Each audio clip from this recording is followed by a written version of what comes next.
E estamos Pronto. prontinho. Bom, professor, primeiramente um prazer ter o senhor aqui. Queria que o senhor fizesse uma breve apresentação acerca das suas atividades, como foi a sua trajetória até se tornar tanto como professor, tanto como historiador e pesquisador. Conta um pouco para a gente. Então, rapidinho, meu nome é Ricardo da Costa, tenho 59 anos, ingressei no curso de História em 1981, foram 2 anos, em 83 eu tranquei porque passei a me dedicar integralmente à vida de músico profissional e não conseguia mais conjugar as duas coisas. Os anos se passaram, eu perdi a minha matrícula e tive que prestar vestibular, na época ainda se chamava vestibular. Nós vivíamos em 81, 82, 83, na distensão lenta e gradual do governo militar, né, dos militares no poder, e voltei quase 10 anos depois, prestei vestibular novamente, entrei na Universidade de Estácio de Sá, na única vez que a universidade ofereceu o curso de História, e aí pude completar o curso e emendei, isso foi em 91, 92 mais ou menos, e emendei então depois o mestrado em História, mas na Federal Fluminense, e também o doutorado em História na Federal Fluminense, com um pequeno estágio de 3 meses para fazer 3 cursos de paleografia medieval catalã no Raimundus Lullus Institut de Freiburg, na Alemanha. E aí, com o fim do doutorado, eu já estava na fase concurseira, de concurseiro, prestei 3 concursos. O primeiro para a UERJ, fui aprovado em 3º lugar, era uma vaga só. O segundo para estadual do Paraná, de uma estadual Marechal Cândido Rondon, lá na fronteira quase. Fui aprovado em segundo. Não fui aprovado em primeiro porque fiz um comentário sobre Marx que desagradou a banca. Na verdade, não era nem uma crítica, era apenas realmente um comentário, mas a banca não tinha conhecimento e interpretou como crítica. Isso me foi passado depois. E aí eu me prometi nunca mais falar nada do velho barbudo até pelo menos entrar, né? E o terceiro concurso foi para a Federal do Espírito Santo, tudo sempre uma vaga só. E eu aí fui aprovado. Isso foi em 98 e esperei um ano para ser chamado. Em janeiro de 2000 fui efetivado na UF, no Departamento de História, para lecionar História Medieval. E desde 2000 eu sou professor federal do Espírito Santo.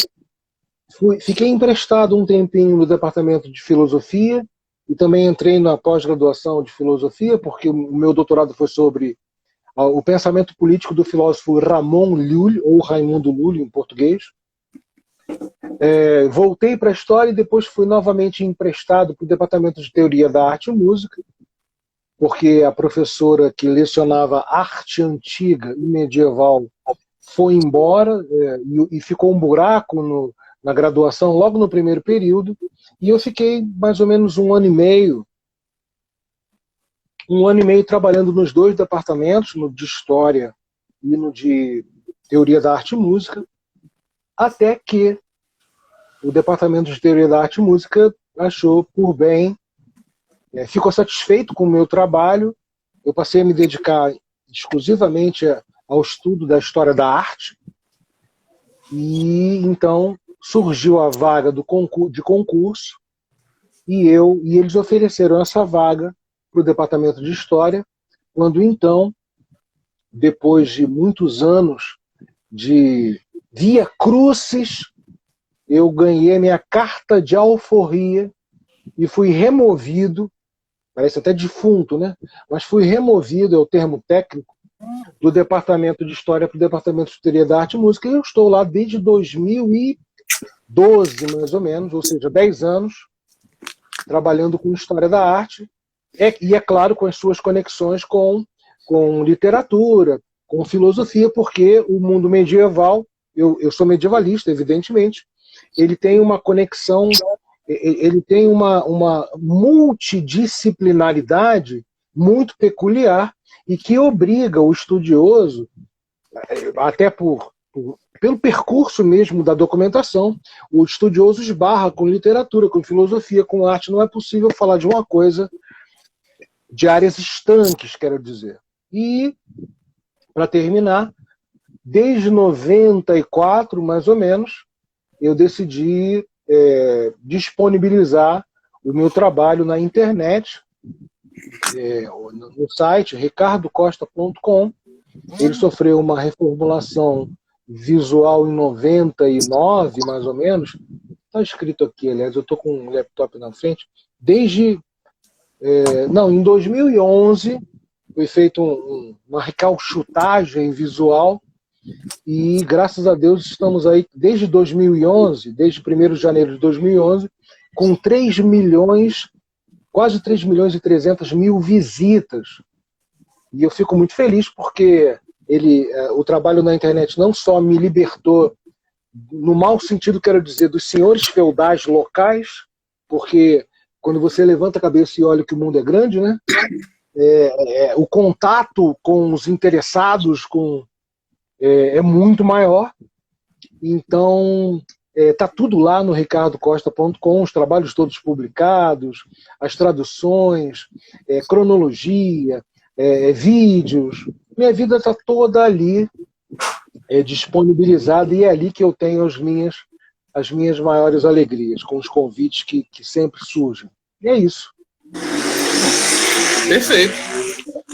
Um dos trabalhos que o senhor sempre menciona é sobre a estética na arte medieval.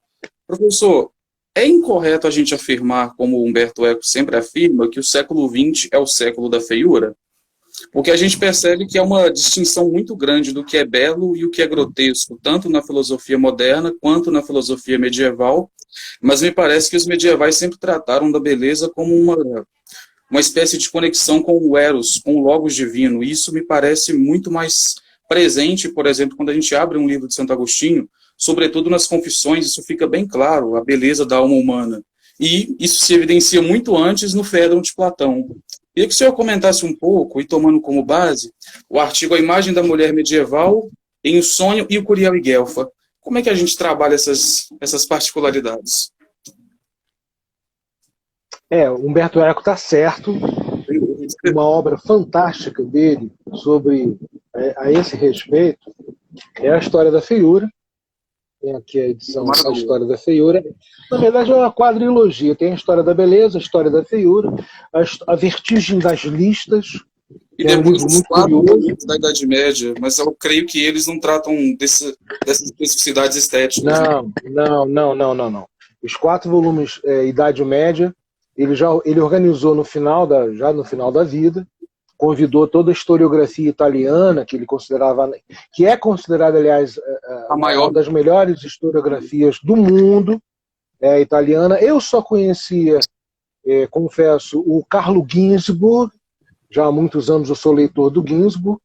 Então, além de ser uma obra indispensável para quem é medievalista, é um grande manual.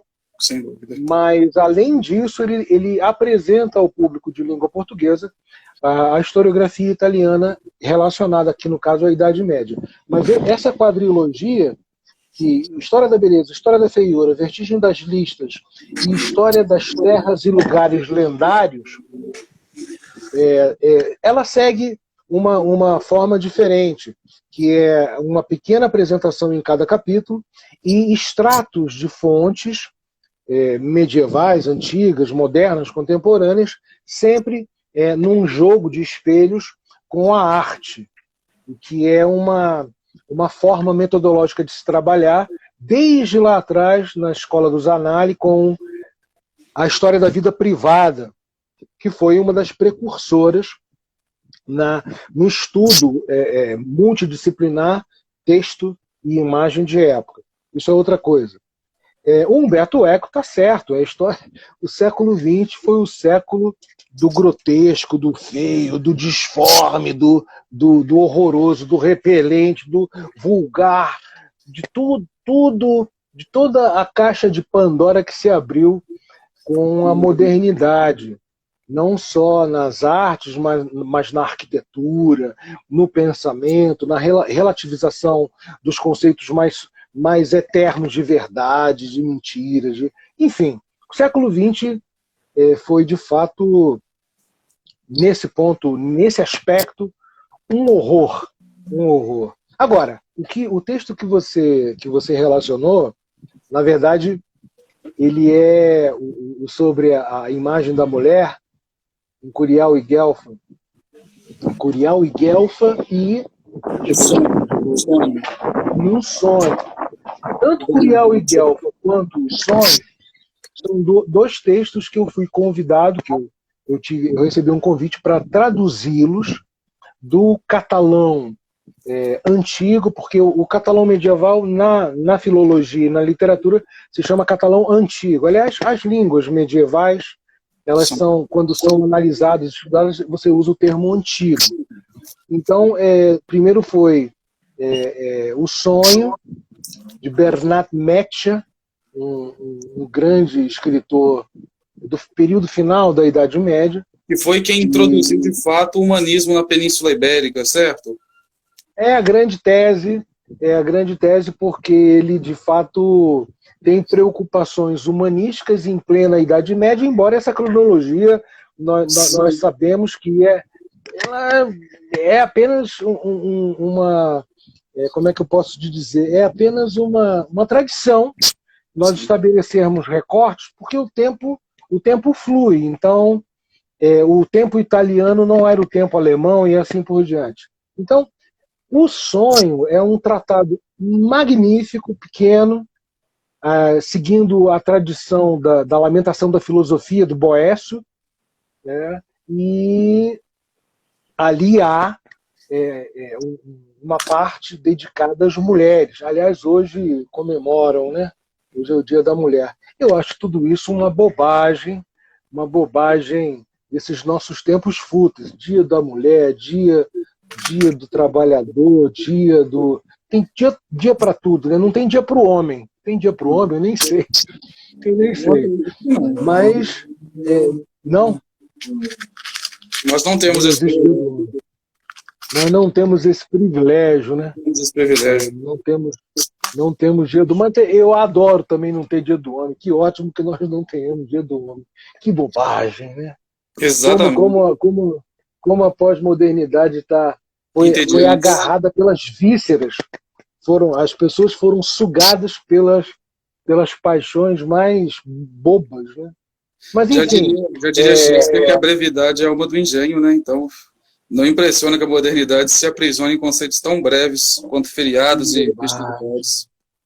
Que bobagem. Mas, enfim, O Sonho e depois Curial e Guelfa, uma novela do século XV, eu também tive o privilégio, tudo isso sob os auspícios de um projeto internacional chamado IVITRA, que é um projeto de traduzir as grandes obras, os grandes clássicos da coroa de Aragão, levado a cabo pelo professor Vicente Martínez, da Universidade de Alicante, que me fez esse convite, me conheceu pela internet, pelo meu trabalho justamente no site, e me fez esse convite lá atrás para começar a trabalhar obras que não fossem exclusivas de Ramon Llull.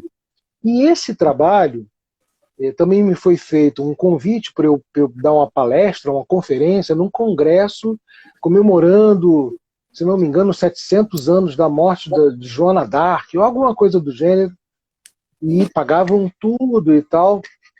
E eu preparei essa imagem da mulher, está disponível também no meu site, esse trabalho, e causei um certo escândalo no evento. Bom, eu fui o único conferencista que chegou com o texto pronto, os outros não, né? E eu não sabia que era um evento organizado por feministas. Fiquei sabendo, nada, me convidaram. E eu não conseguia terminar, concluir o texto, né? Para quem não está habituado ao trabalho da produção intelectual, é sempre muito complicado como começar e como acabar.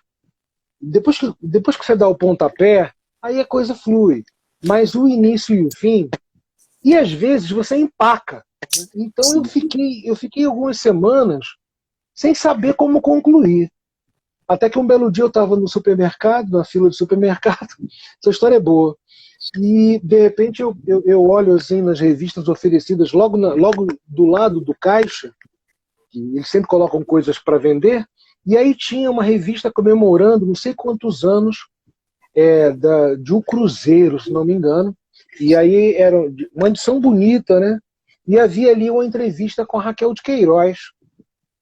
Eu abri, comprei e para passar o tempo na fila comecei a ler.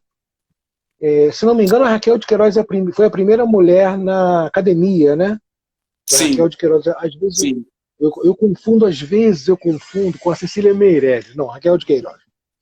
E a Raquel de Queiroz, que era católica, eu também não sabia, ela começa um artigo de 1950, e lá vai fumaça, que estava nessa edição comemorativa, perguntando o que era mulher. Aí eu falei, puxa, Deus, misteriosos são os desígnios divinos. Eu acho que aqui eu vou encontrar o gatilho para minha conclusão. E aí ela começa a se indagar a esse respeito e no final ela faz uma analogia assim, muito engraçada. Ela diz que não existe a mulher de todas as épocas e de todas as culturas, porque até no caso brasileiro mesmo, na década de 50, havia muito mais diferenças entre uma mulher católica e uma mulher comunista do que entre uma mulher e um homem. E eu achei aquilo, uau, interessante. E comecei a me perguntar. Vou dizer isso. Eu comecei a me perguntar, será que existe a mulher? É até uma pergunta de história específica, né? Do historicismo, que não é lá muito católica, aliás, diga-se de passagem. Mas eu me fiz essa pergunta para abrir a conclusão e achei que consegui amarrar a imagem da mulher que é apresentada no sonho, a imagem da mulher que é apresentada em Curial e Guelfa, e consegui juntar os dois e fazer uma conclusão indagativa, uma conclusão achei que seria interessante. Só que quando eu apresentei isso no Congresso, houve um zum zum zum na plateia. Eu estava lá com o microfone, não estou ouvindo direito. E quando acaba, vem um coordenador da pós-graduação de filosofia e me puxa pelo braço e fala, Ricardo, vambora, porque elas estão querendo te bater. Eu falei, hã? Elas quem? Aí apontou para o grupo lá, o grupo de historiadoras, de filósofos, sei lá, literatas, feministas. Eu falei, mas por quê? Não, essa sua conclusão. Eu falei, mas que bobagem, a conclusão, o gancho foi da Raquel de Queiroz. Eu pensei que fosse angariar simpatias. Não. E aí, resultado, o meu trabalho, que foi o único que eu cheguei com o trabalho pronto, não foi publicado nos anais do Congresso. E eu fiquei com o trabalho online, né? Eu ainda estava preocupado com o currículo Lattes, com produção acadêmica e tal, porque precisava para pontuar na carreira.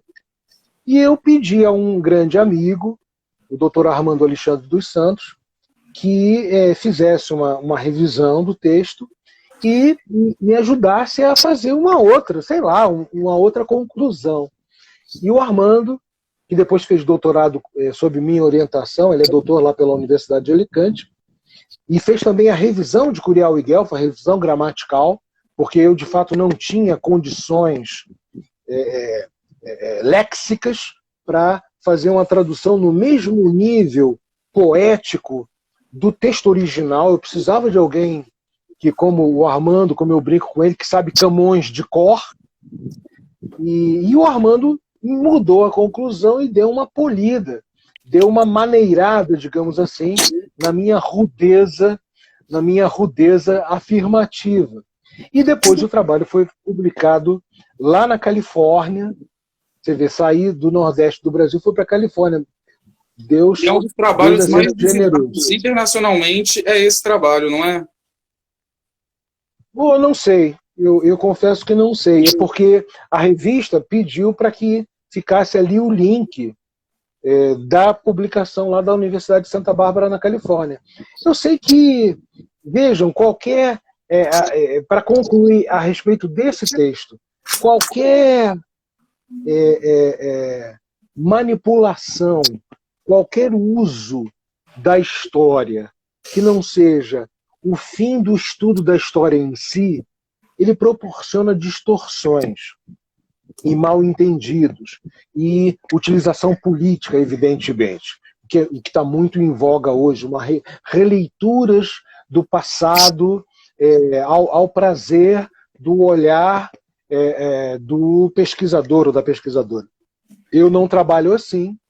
Eu estudo o passado pelo passado, os documentos, o que os documentos nos dizem, e eu tento fazer o meu leitor se transportar para aquele período e não trazê-lo anacronicamente para o presente com filtros politicamente corretos, digamos assim. Então, e esse texto me deu muito prazer, porque eu pude colocar imagens de mulheres medievais. Eu lembro agora, tem uma de um jogo de xadrez, né, que os medievais inventaram a figura, a peça da dama no xadrez, que não existia quando ele veio da Índia. Enfim, me deu muito prazer, apesar dessa chateaçãozinha lá do evento lá no Nordeste. Engraçado você escolher esse texto. Bem conveniente, digamos. Mas não pensei por conta da data. Professor, o senhor falou a respeito desse problema que o senhor teve dentro da universidade, e tem-se, evidentemente, um mantra bem caótico sobre a Idade Média e a representação das mulheres. Muito se propaga por aí que a mulher era vista de uma forma machista, oprimida dentro da Idade Média, mas a gente sabe que é na Idade Média que a mulher tem a maior elevação possível. É onde é colocada como status de dama. E eu queria que o senhor correlacionasse isso com o surgimento do amor cortês e a elevação do papel da mulher. Porque na antiguidade, a mulher era vista como de uma forma totalmente diferente. E é dentro do medievo que vê-se na mulher, através da imagem, talvez, de Maria, a probabilidade e a forma de você elevá-la ao status mais belo possível. Queria que o senhor falasse um pouco disso. De fato, como eu estava dizendo, a manipulação do passado tem sido o tom das pesquisas mais recentes. Infelizmente, eu digo isso com muita tristeza, porque, inclusive, o próprio nível de erudição ele fica em segundo plano diante da opção teórica do pesquisador.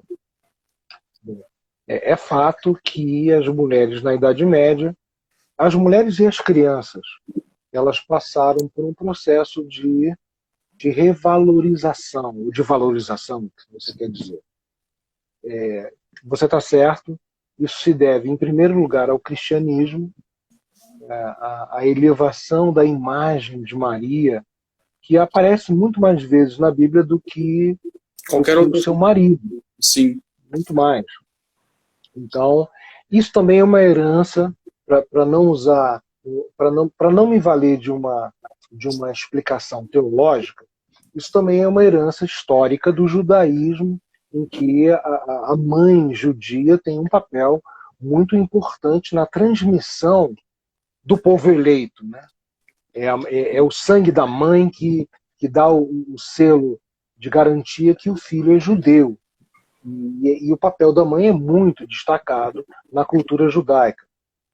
Isso para me restringir única e exclusivamente à vertente histórica da coisa.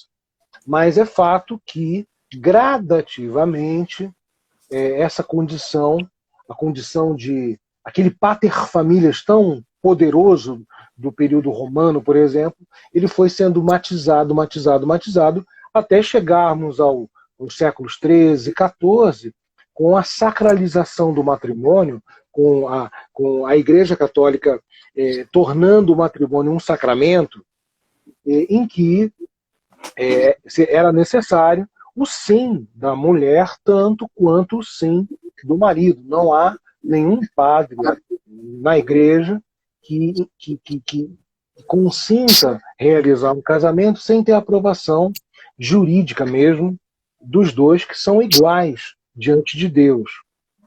Isso é inquestionável. Falávamos aqui, antes de começarmos, do Jacques Le Goff, né? O Jacques Le Goff tem um livro fantástico no final da vida, em que ele afirma com todas as letras que a mulher teve uma grande elevação com o cristianismo. E ele, marxista, né? Materialista, marxista, sim, fazer uma afirmação dessa é notável. sem De dúvida. modo que isso não é... Isso para quem estuda, isso é ponto pacífico, não há discussão a respeito. Sim. Isso no mundo religioso. No mundo civil, no mundo, diriam os medievais, no mundo profano, né, o fenômeno acontece um pouco antes, com o feudalismo e com o surgimento do movimento trovadoresco. O primeiro, Guilherme da Aquitânia, que, segundo uma das interpretações, retorna da cruzada com uma visão amorosa da mulher, né? Seja como for, não vou entrar em discussões historiográficas, mas o fato é que o movimento trovadoresco ele fez surgir um fenômeno novo na história, que foi a submissão do homem à mulher. Tá? Isso há visões mais simpáticas, há visões mais antipáticas. Jorge Duby, por exemplo, é mais antipático a essa postura. Ele acha que houve, assim como houve uma elevação da condição feminina, um amor cortês, também houve da masculina. Eu tenho minhas dúvidas. O que eu tenho lido dos trovadores medievais, num livro maravilhoso de Martin Derriquet, Los Trovadores, que é o clássico do assunto, de fato é que, pela primeira vez na história, os homens eles aceitam que a última palavra seja dada a elas. Eles se colocam como vassalos delas. Eles escrevem canções amorosas para elas. Eles sofrem por elas. Porque, olha, sofrer de amor por uma mulher é uma coisa completamente impensável para um romano, para um viking, século IX. É impensável você sofrer por amor a uma mulher. De modo que, sim, a conjugação desses dois elementos, do lado religioso, o destaque dado a Maria, e todas as catedrais de Notre Dame espalhadas pela Europa atestam isso, ela passa a ter o protagonismo junto com o seu filho. Um tema artístico é o coroamento de Maria, a coroação de Maria. Isso, por um lado, a rosácea como o símbolo do amor da mãe de Deus por Deus, ou amor materno pelo filho, como queira, e do outro lado, a rosa como símbolo do amor profano, como símbolo do órgão sexual feminino, do útero. Enfim, essa conjugação de fatores, de fato, provocou a elevação da condição feminina. Eu estou de acordo aqui com uma certa corrente historiográfica que não é tão pessimista. Eu pude falar um pouco mais sobre isso quando a deputada Ana Caroline Campagnolo me convidou para escrever um capítulozinho sobre as mulheres na Idade Média num livro que ela publicou recentemente, o Guia de Bolso contra Mentiras Feministas. Bem chamativo, né? Bem chamativo. E no livro eu não pude colocar as imagens, mas elas estão disponíveis, o texto também está disponível lá no meu site, Mulheres na Idade Média, e aí eu elenco um pouco mais alguns personagens femininos muito importantes, até porque para a conversão do mundo foi crucial o papel das mulheres, principalmente das esposas dos reis, que primeiro se convertiam, essa foi mais ou menos a regra, e depois conseguiam converter os maridos ao catolicismo.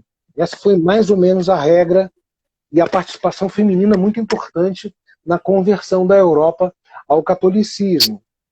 Recentemente eu publiquei no meu Instagram uma notícia que um jogador de futebol do Botafogo, que foi do Botafogo, um holandês, se converteu ao islamismo por causa da esposa. Eu lembrei na hora, né, do processo do geral, né, do processo de conversão e da força da mulher nisso. E de fato, a minha conclusão é que a mulher, se é que existe a mulher, né, na história, eu não tenho certeza. Aliás, eu tenho certeza hoje de pouca coisa. Principalmente depois de 1 ano e meio em Brasília, eu tenho certeza de pouca coisa. Mas se existe a imagem da mulher, eu posso dizer que ela é o termômetro do mundo. Ela é através do filtro dela que o mundo é medido e transcorre. O papel dela é absolutamente fundamental, se é que existe o homem, a mulher. Né? Com os 60, eu faço 60 ano que vem, né? Eu me certifico só de uma coisa, que nós vamos morrer, o resto, tudo está sub júdice. Sem dúvida. Professor, um outro detalhe também de um dos artigos que eu vi, e um dos que eu mais gosto de ler até hoje, foi um dos primeiros artigos do senhor que eu tive acesso, que foi As Raízes Clássicas da Transcendência Medieval. E o senhor elenca o Deus de Platão, o Deus de Aristóteles, e o senhor ali coloca uma coisa que eu nunca tinha visto antes, porque a gente ouve muito falar da característica do motor imóvel aristotélico, do demiurgo de Platão, mas o Deus de Sêneca. Eu, sinceramente, foi a primeira vez que eu tive acesso a um material que fazia esse comparativo desses três. E, sobretudo, elencando Sêneca. Mas, falando um pouco de Platão e Aristóteles primeiro, antes da gente chegar em Sêneca, é possível da gente ver uma grande semelhança no platonismo dentro das palavras de Agostinho e do aristotelismo dentro de Santo Tomás de Aquino. Mas e Sêneca? Como é essa correlação posterior a um medievalista como foi Santo Tomás de Aquino e como foi Santo Agostinho? Como Sêneca entra no universo medieval e como que isso se desenvolve um pouco mais adiante? Muito bem. Olha, esse trabalho, ele nasceu de uma pequena querela acadêmica dos corredores, né? E principalmente de uma conversa com um mestrando de filosofia que não estava fazendo mestrado comigo, mas com uma professora de Platão, e eu, quando comecei a ler Platão, eu me surpreendi muito em como Platão é distorcido nos cursos de filosofia. E acabei me propondo a fazer essa imagem em Platão de Deus, em Platão a transcendência, né? Em Platão, em Sêneca e em Platão, em Sêneca e Aristóteles. O gancho que eu peguei para esse trio, na verdade, se vocês acessarem lá o meu site, vocês vão ver que há um manuscrito chamado Manuscrito Hunter 231, londrino, que é por volta de 1325, 1335, em que estão ali os três filósofos. A Iluminuna se chama Escritores e Filósofos Devotos, da esquerda para a direita, Platão, Sêneca e Aristóteles. E a Idade Média, e aí eu descobri isso, a Idade Média elevou Sêneca a esse mesmo patamar de Platão e de Aristóteles. Por quê? O estoicismo de Sêneca, principalmente do seu epistolário, das famosas cartas a Lucílio, ele raspa a igreja, ele raspa o cristianismo de um modo assim muito forte. Inclusive chegou-se a especular, no período medieval, se Sêneca não teria tido contato com o apóstolo Paulo. Tamanha é a proximidade conceitual do estoicismo, do alto estoicismo imperial de Sêneca com o cristianismo.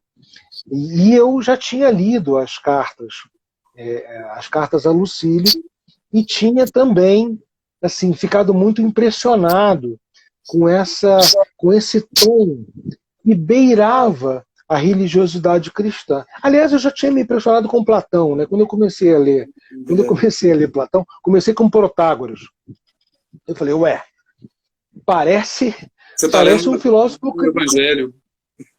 Parece um filósofo cristão, né? Sem dúvida. Quando eu comecei a ler, aí eu guardei isso para mim, né? Porque na universidade não há nenhum espaço para debate intelectual, para discussão intelectual. Se conversa só a burocracia e o assédio é muito grande. E guardei isso para mim, mas depois eu pude confirmar com a bibliografia que a minha percepção, eu não estava ali inventando a roda. Então, eu escrevi o texto, eu não sei porque ele também é um texto muito visitado. Aliás, para quem escreve, é muito engraçado, né? Você nunca sabe qual texto que você vai conseguir atingir um número maior de leitores. Embora, como eu te falei aqui, o site tenha uma visibilidade. Eu fico imaginando assim, se fosse sobre Segunda Guerra Mundial, história contemporânea, eu acho que ia estar ali no pico de acessos, né? Medieval não tem tanto ibope assim, mas é muito visitado, graças a Deus. Então, eu preparei esse trabalho, deixa eu ver aqui quando foi. Olha, eu apresentei em 2011, ele foi publicado depois num livro em 2013, num grupo que, aliás, já acabou, de filosofia medieval, organizado pela professora Maria Simone Marinho Nogueira, e depois eu aproveitei o trabalho, porque 4 ex-alunos, professores, fizeram uma seleção de artigos que eles gostariam que fossem reunidos num livro, e aí ele entrou no livro Impressões da Idade Média, com as imagens também. Esse texto me deu muito prazer, eu confesso, e muito trabalho para explicar o Deus de Aristóteles. Olha, aqueles parágrafos ali em que eu trato da existência, do suprassensível eterno e imóvel, a partir da incorruptibilidade do tempo e do movimento. Para eu escrever isso, deixa eu te comentar. Para você escrever de um modo simples, isso é uma coisa que falta muito na educação brasileira, e se ensina a escrever de modo chato, do modo que afaste o leitor.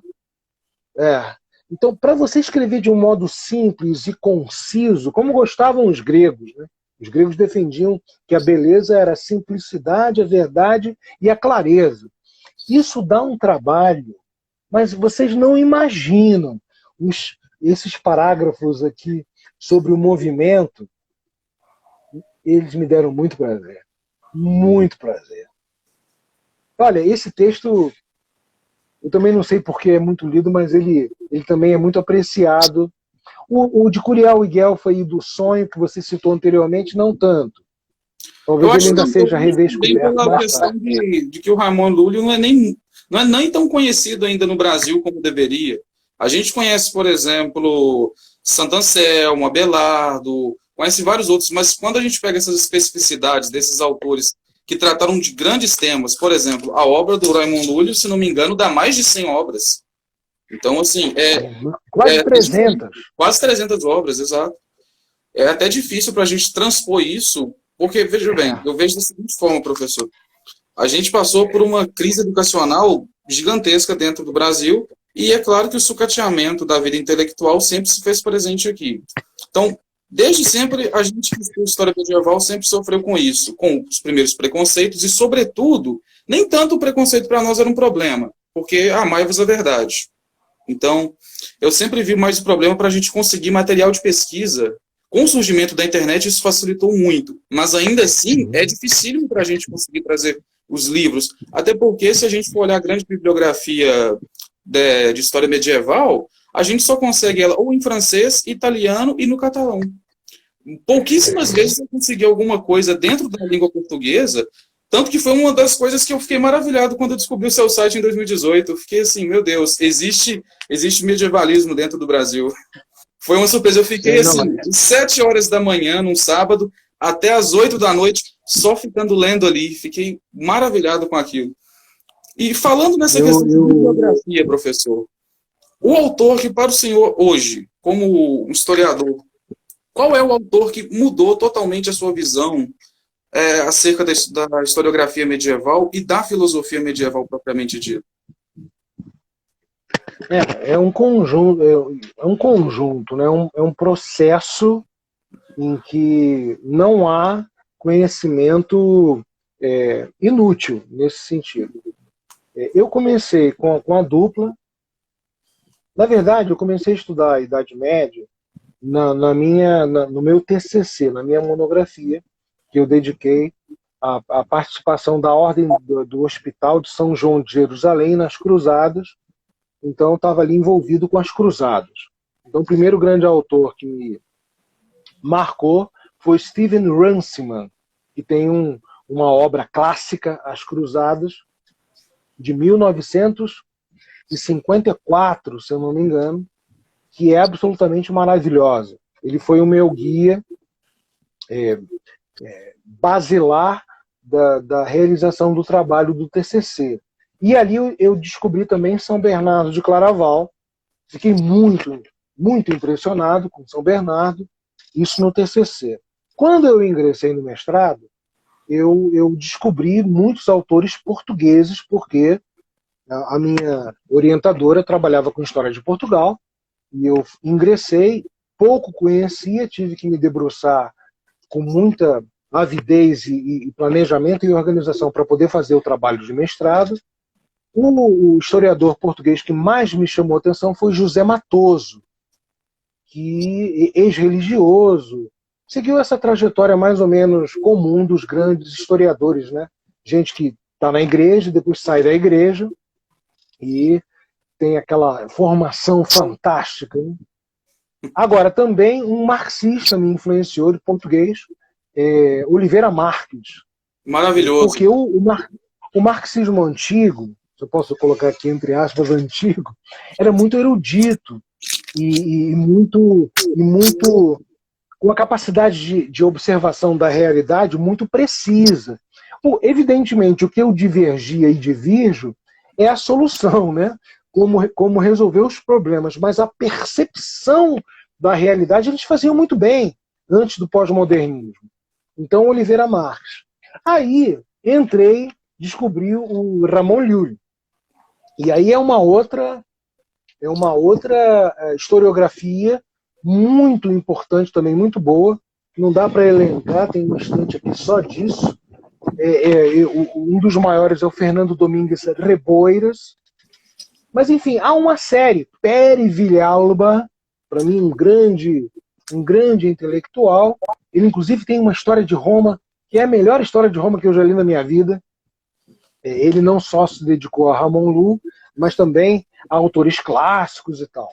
Então, é uma miríade de autores, é um conjunto grande, um elenco grande de autores, e eu narro isso, aliás, convido os seus espectadores, os do seu canal, quem está nos assistindo, depois quem for nos assistir na gravação, a entrar lá no meu site e ver no link artigos, tem um item lá, memorial, que é a narrativa da minha trajetória acadêmica, que era um documento que eu tinha que preparar para minha defesa para professor titular. Ou eu escrevia uma nova tese de doutorado, ou eu escrevia um memorial. E eu achei interessante olhar em retrospecto tudo que eu fiz na vida, no mundo da intelectualidade, para fazer um balanço.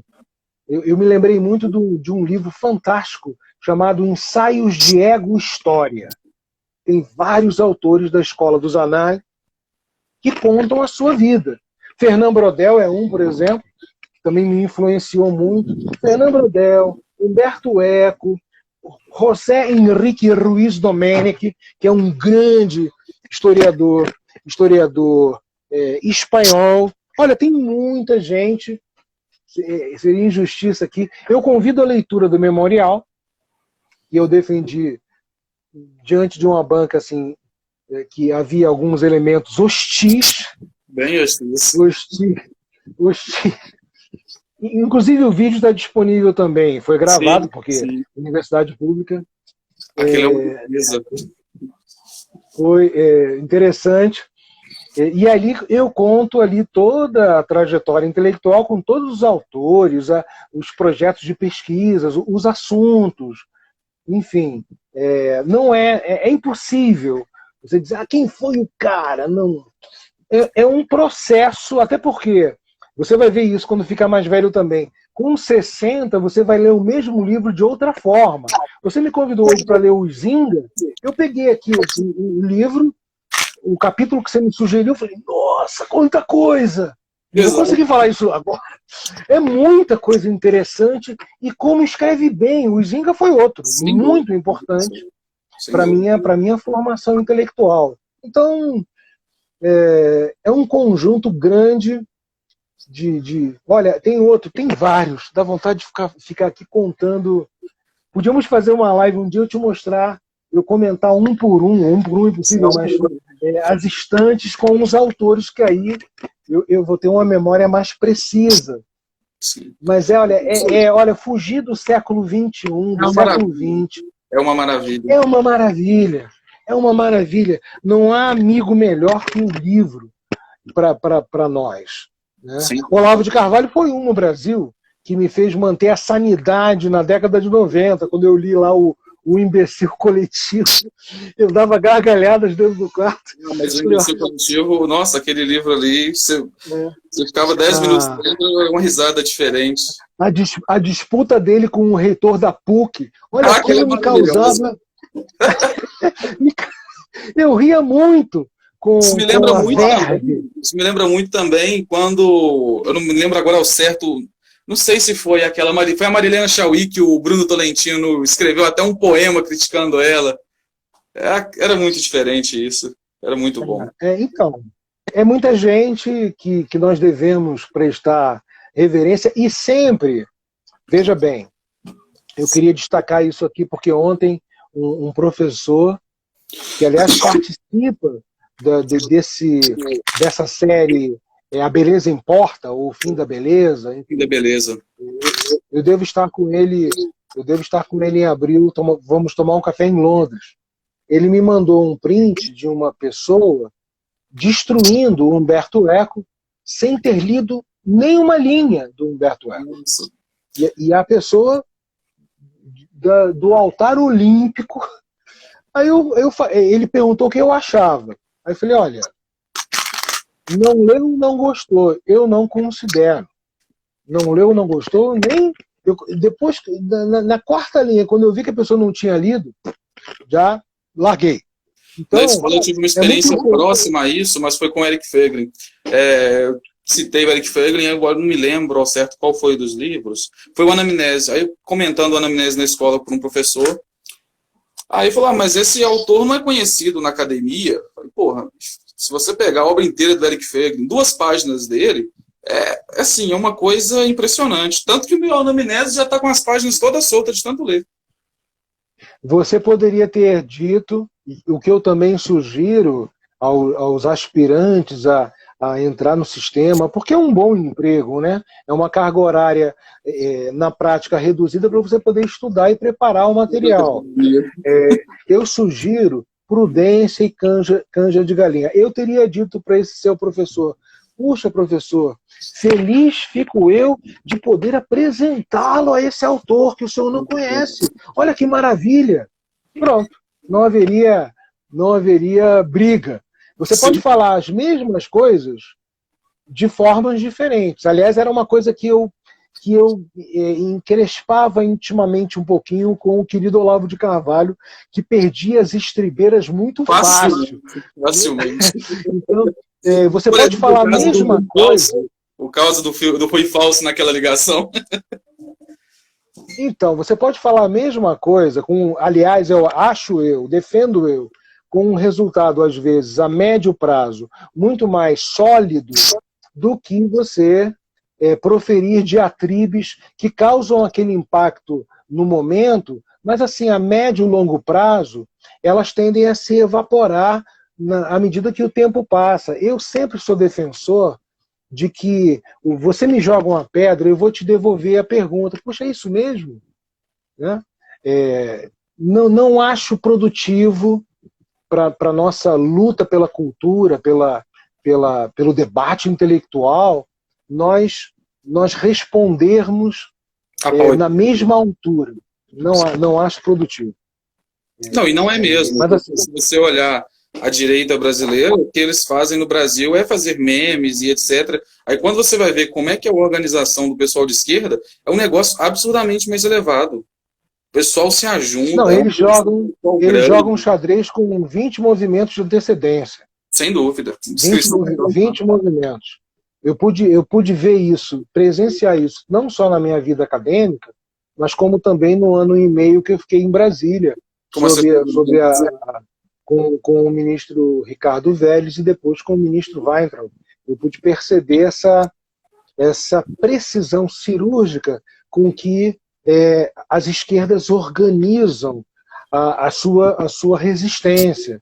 Ao passo que, do lado de cá, eu só fiquei assistindo exércitos de Brancaleone batendo com a cabeça no muro. Mas isso é porque, sabe por quê? Eu tenho uma tese a esse respeito. Mudamos um pouquinho aqui o foco. Mas eu tenho uma tese a esse respeito, Gabriel. Eu acho que, infelizmente, os alunos brasileiros, os estudantes brasileiros, eles procuram sempre o caminho mais fácil e rápido e eles costumam absorver as partes piores dos professores, né? Os vícios dos professores. Ao invés de eles olharem o que cada professor de melhor pode oferecer, nós sempre procuramos a via mais curta, a via mais rápida, mais fácil. E encurtar esses caminhos nunca foi bom na aquisição do conhecimento e também na divulgação, na apresentação do conhecimento e da cultura. Nunca foram. Nunca foram. Professor, como a live do Instagram falta alguns breves minutos, 6 minutos para se encerrar, uma pergunta. O senhor acha que ainda é possível a gente conseguir, igual fizeram a escola de análise e outras escolas que estudaram bem a fundo o pensamento medieval, ainda é possível fazer isso hoje dentro do Brasil? O senhor acha, o senhor vê nesse horizonte de possibilidades isso ocorrendo aqui dentro? Olha, o conservador, por natureza, é um pessimista. Sem dúvida. Um cético, um pessimista. Do que eu já vi e do que eu prevejo intimamente, não só isso. Nós ainda vamos afundar ainda mais, porque do ano passado para cá, ou melhor, de 2019 para cá, as universidades estão recebendo as pessoas nascidas na era PT, na era da administração PT, sem qualquer referência. Então, ainda vai piorar muito até que nós tenhamos os primeiros resultados mais sólidos na nossa educação e na nossa cultura. Infelizmente é isso. Eu vejo que a história sempre tende a se repetir, porque na antiguidade a gente teve Boécio dentro da prisão e escreveu a Consolação da Filosofia em uma sessão de tortura e outra. Depois, na Itália, século XIX, XVIII, final do século XVIII, a gente teve César Cantu, que escreveu tudo isso aqui somente com o que ele sabia da cabeça. E na Rússia, agora, a gente tem o Solzhenitsyn, né? E será que com todas essas prisões que estão ocorrendo na Rússia e etc., vai surgir um novo Solzhenitsyn ali, que vai perceber aquilo, vai escrever uma grande obra? Será que esses grandes feitos ainda são possíveis?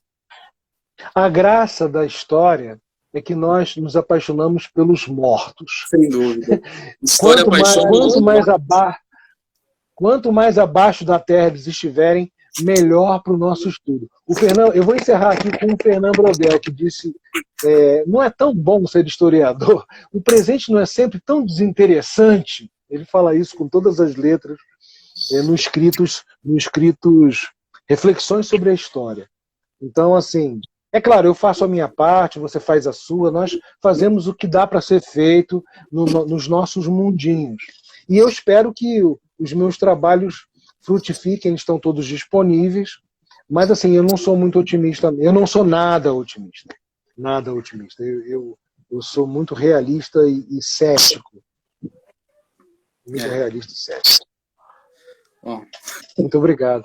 Eu que lhe agradeço, professor. Então, queria agradecer muito ao senhor pela oportunidade, por ceder um pouco do seu tempo e agradecer de verdade porque, de fato, é uma conversa que não só para mim foi proveitosa, acredito eu que para os outros que estão assistindo também, eu tenho certeza disso.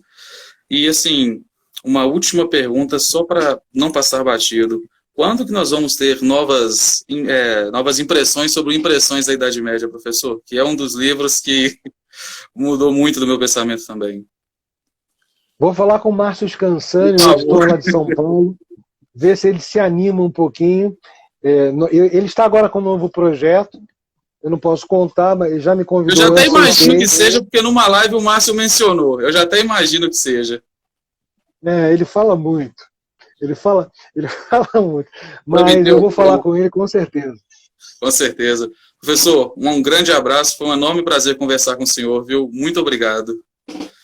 Disponibiliza no YouTube e a gente assiste depois. Muito obrigado. Obrigado eu. Tchau, tchau. Tchau, tchau.